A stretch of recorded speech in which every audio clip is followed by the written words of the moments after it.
जयते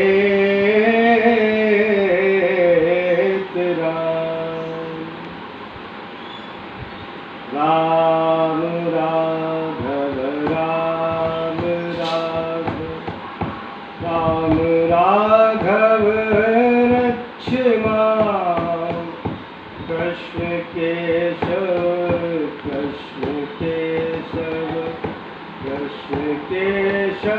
पाहि मां राम राघव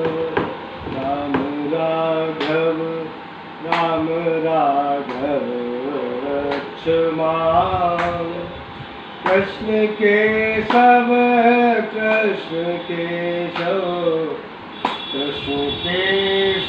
पाहि मां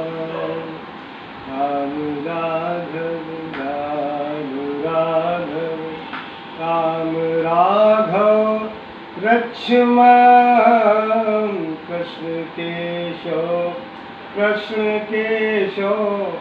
कृष्ण केशव पाहि मां। अभी नारद जी का और भगवान श्री राम का प्रेम मिलाप चल रहा है। ये भाग 3 है।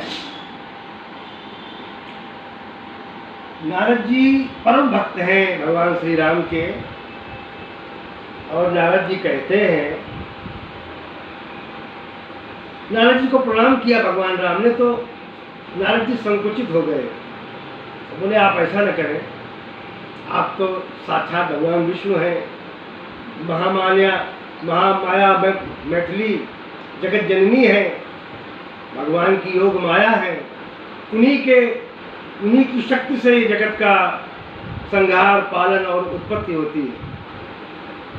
भगवान राम की महिमा का वर्णन करते हुए कहते हैं श्री नारद जी, त्वं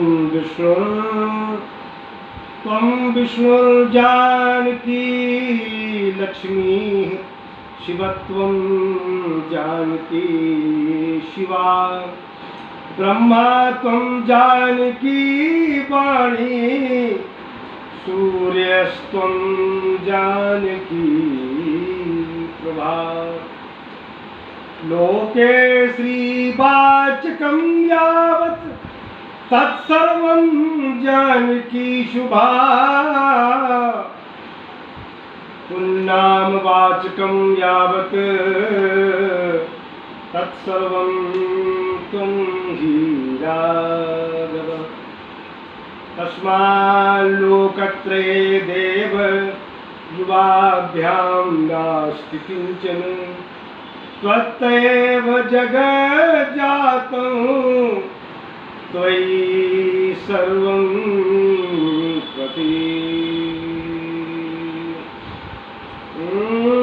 त्वत्तयैव जगज्जातं त्वयि सर्वं प्रतिष्ठितं, त्वय्येव लीयते कृष्णं, तस्मात् त्वं सर्वकारणं, त्वत्पाद भक्तियुक्तानां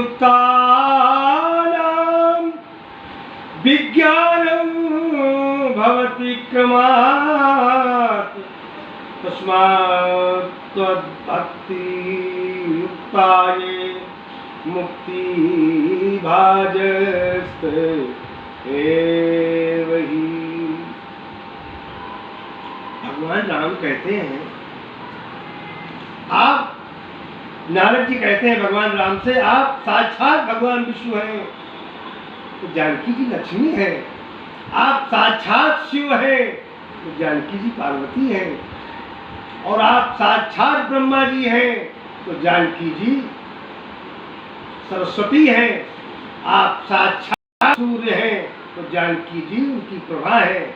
जितने स्त्रीवाचक हैं वो सब जानकी जी ही है, जानकी जी का स्वरूप है। जितने पुरुषवाचक हैं सब भगवान राम के स्वरूप है। आप ही हैं सर्वत्र, आपके अलावा कुछ भी नहीं। भगवान के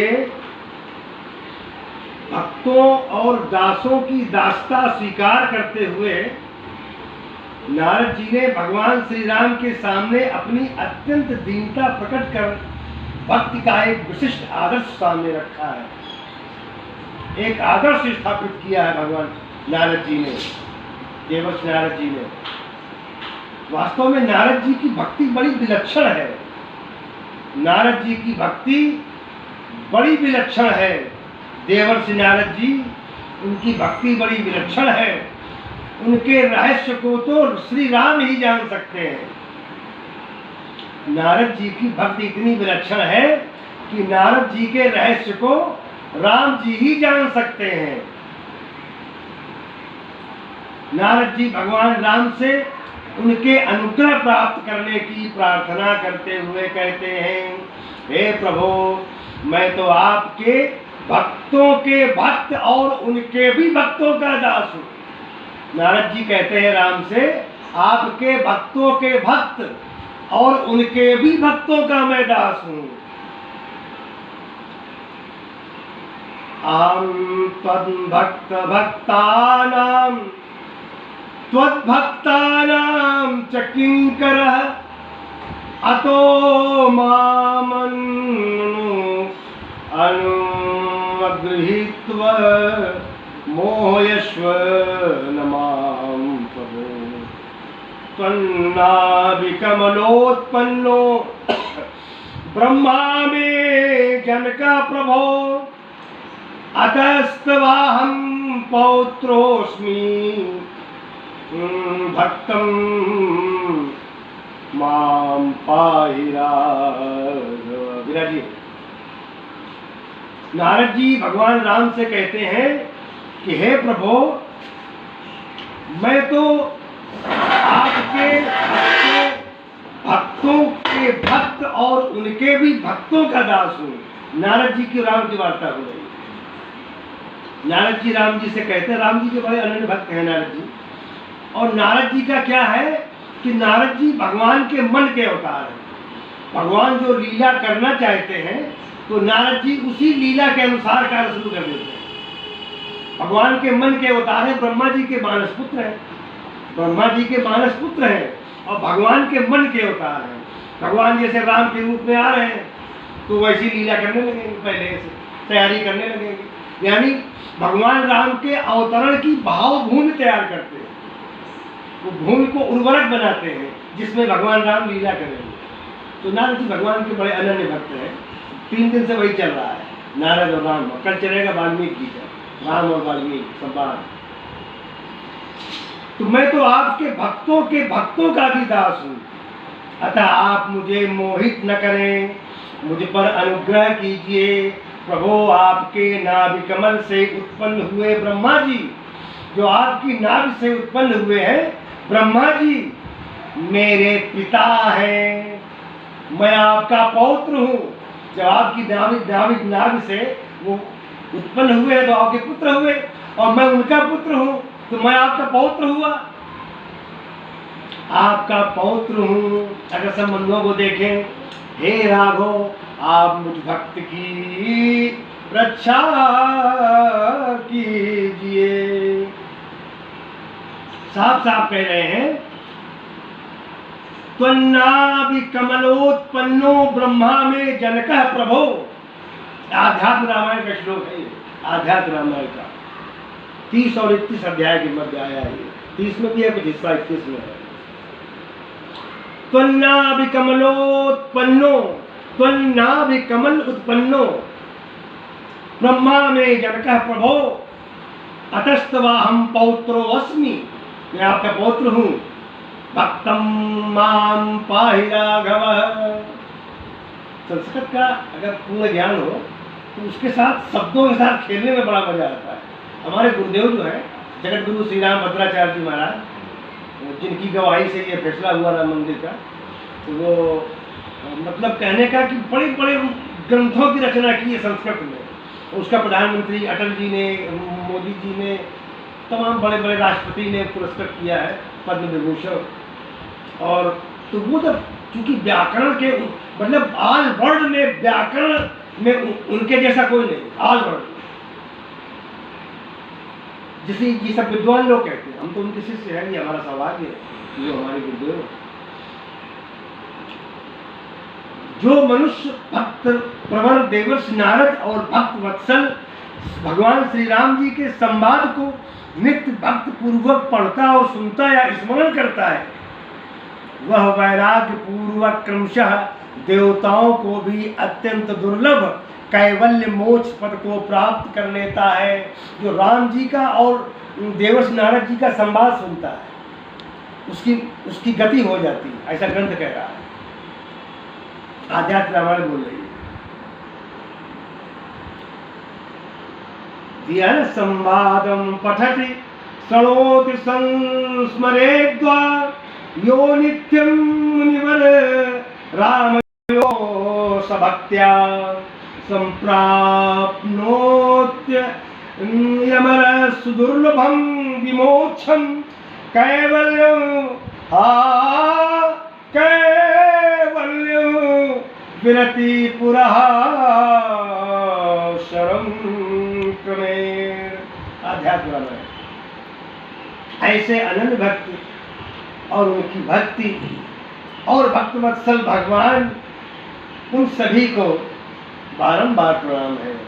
ऐसे भक्त नारद जैसे और ऐसी भक्ति जो उनको प्राप्त हुई और ऐसे भक्तवत्सल भगवान श्री राम, उन सभी को हम साक्षात सादर प्रणाम करते हैं। नारद जी के भगवान के जन्म में भी कारण है नारद। जब नारद जी एक बार लोग उसमें समाधि में बैठे थे, इंद्र को शक हुआ कहीं हमारा सिंहासन न छीन ले, तो कामदेव को भेजा अपने मित्र को। कामदेव ने तमाम अप्सराएं साथ में गई, खूब नृत्य करती रहीं, लेकिन उनकी समाधि नहीं डिगी। कामदेव ने सारे बाण छोड़ दिए, फिर भी नारद जी की समाधि नहीं डिगी। अंत में कामदेव चरणों में गिर गया, नारद जी ने उसको क्षमा कर दिया। लेकिन नारद जी को लगा कि भगवान की लीला है कि हमने काम को जीत लिया, तो इतना सब कुछ करने पर भी हमको क्रोध नहीं आया, हमने क्रोध को जीत लिया। तो उन्होंने अपने पिता से कहा, शंकर जी से कहा, इनको रोका गया कि नारायण से न कहना। और जब नारायण से कहे तो वो जान गए कि इनको अहंकार हो गया है, तो उन्होंने लीला रच दिया। रास्ते में विष्णु मोहिनी कन्या मिली, उसको देख के मोहित हो गए, ज़्यादा लंबा न कह करके। बाद में भगवान से कहा, अपना रूप दे दो, जे विध होय नाथ हित मोरा, करो सुबेग दास में तोरा। तो भगवान ने कहा, जे विध होय है परम हित, जे विध होय नाथ हित नहीं, हम वही करेंगे जिससे तुम्हारा हित होगा। भगवान अपने भक्तों को बचा लेते। भगवान अगर भक्त कुछ कमी भी कर दे, बंदर का रूप दे दिया, बंदर का रूप दे दिया, तो भगवान जब इनको जानकारी हुई, विष्णु मोहिनी को भगवान विष्णु ले गए। इनकी तरफ देखा नहीं उसने, क्योंकि उसको ये बंदर दिख रहे थे और किसी को नहीं दिख रहे थे। तो शंकर जी के गर्भ थे, उनको दिख रहे थे। जब इनकी शादी नहीं भई तो ये गुस्सा आ गए और राम जी को श्राप दे दिया, जिस तरह हम पत्नी की विधों में भटके हैं, तुम भी बन बन भटकोगे। हे खग हे मृग हे मधुकर श्रेणी, तुम देखी सीता मृग नैनी। इसे हुआ और तुमने बंदर का रूप हमें दिया, यही बंदर तुम्हारी सहायता करेंगे, तब तुम जीत पाओगे। नारद जी भगवान के अवतार में एक कारण भी है, इसलिए हम नारद जी को सादर प्रणाम करते हैं। श्रीमन्नारायण नारायण नारायण। नारद जी यही गाते हैं। जब कभी आप देखेंगे नारायण नारायण नारायण, श्रीमन्नारायण नारायण नारायण, श्रीमन्नारायण नारायण नारायण, श्रीमन्नारायण नारायण नारायण, श्रीमन्नारायण नारायण नारायण। बोलिए नारद भगवान की जय, बोलिए सियावर रामचंद्र।